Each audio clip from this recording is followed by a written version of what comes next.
Hey guys, thanks for coming out to the shop tonight.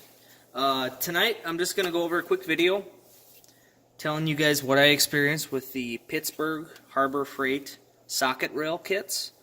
And it's not been bad, or it hasn't been a bad experience, but I just want you guys to know what I ran into, what I encountered, and how I handled what we ran into. Not a big deal. Just want to make you guys aware so that when you're shopping for socket rails, socket organizers, you need to know what you might run into with the Pittsburghs. They're a nice little socket set. You know, they're rigid enough. They're strong enough to hang by this. I even did this with a 1/2-inch metric, which had, you know, I weighed it. It was over 20 pounds, and it held by this little hook on the pegboard for 4 days without having an issue. So the rails themselves are constructed well enough. I don't think you'll have an issue. I do like the fact that you can see here that it's a square where it actually mounts. So it's not like you can just throw it on. You do have to actually orient it with the square on the bottom, or the broach side on the bottom of the socket. But what really is annoying to me about these is that, as you can see, the numbering's weird. Why is that? Well, the 9mm is the only socket that actually fit in the 9mm spot, which is, I don't know if that's a fact. These are Sonex 3/8-inch impact sockets. And I did quite a bit of research, and everyone told me these Sonexes were damn good sockets for the price. This whole kit was like $66 on either Amazon or Home Depot for the master set. Metric, standard, deep, shallow with a universal joint. So a good deal. But what's annoying is the 9mm is the only one that actually fits. So what I did is I had to take a label maker and cut and put all these different sizes on. This is supposed to be a 20 all the way down, as you can see. This is supposed to be a 6, 7, 8, 9, 10. So where I'm going to pick on is the 10, just to give you guys an idea of what doesn't work.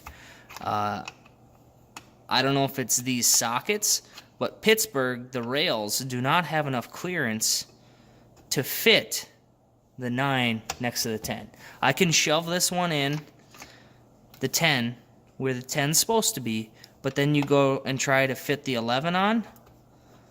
No way in hell, partner. Not happening. So what I ended up doing is I ended up spacing everything out, and it just so happened to work that when I got to the 11 side, which is now the 10, that we had enough space in between all the sockets that we had no issues. So now everything works as it should.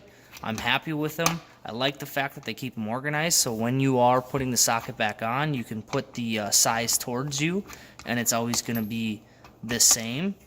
I guess assuming that the sockets were marked the same, and these are Sonexes, I guess you can see that they were not, because right here you can see that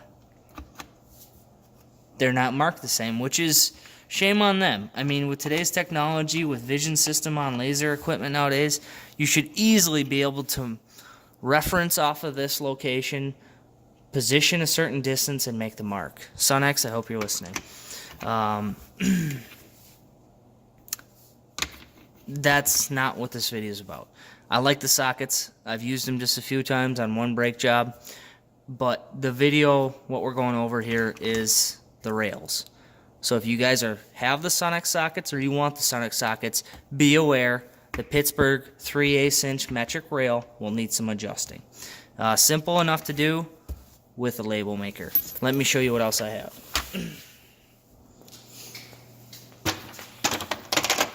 So this is how I'm going to be positioning these sockets in the drawer.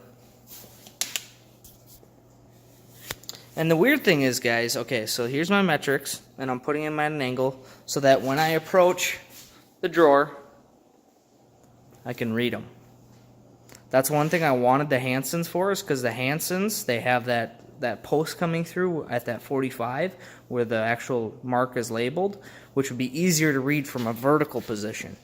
So I'm vertical right now, and these rails are at an angle to help you when you're standing above them, you can read them.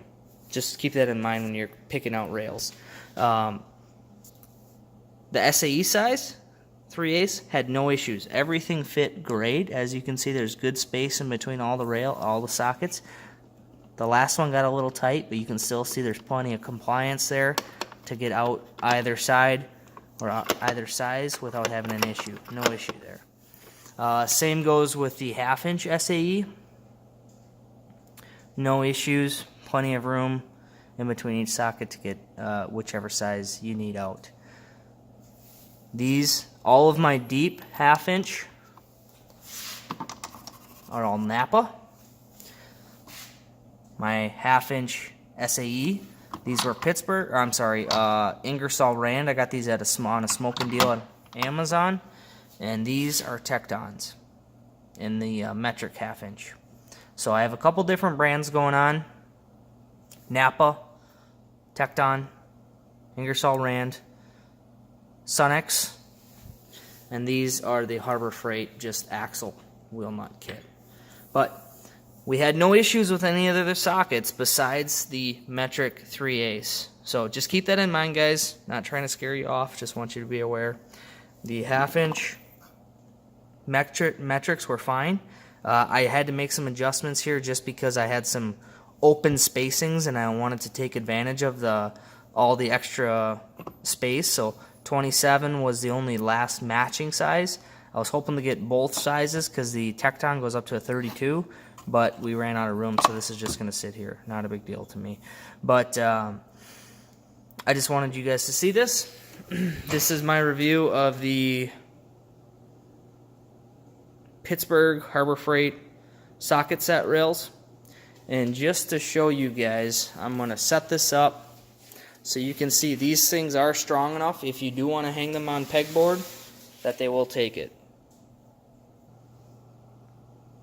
Alright guys, so I just hung this up on a piece of one of the hooks on the pegboard. So this is the metric 1/2" impact set. And as you can see, there's a lot of weight on that. It's over 20 pounds. So I think that pays homage to how strong that little hook is. And like I said, I had I had the whole set hanging up here before I got the wrenches up. The standard and also the 3/8. And had no issues with them breaking or anything like that. So if you do plan to hang them, I would say for the 4 or 5 days they were hanging up, I had no issues. So I wouldn't be afraid to do that. But anyways, guys, just wanted to share my experience with these socket rails. They're not bad. They just take a little bit of modification, and you're all set. Hope you liked the video. Give me a thumbs up, thumbs down, whatever you think. Give me a thumbs down. Tell me why. Subscribe. We'll see you soon. Thanks, guys.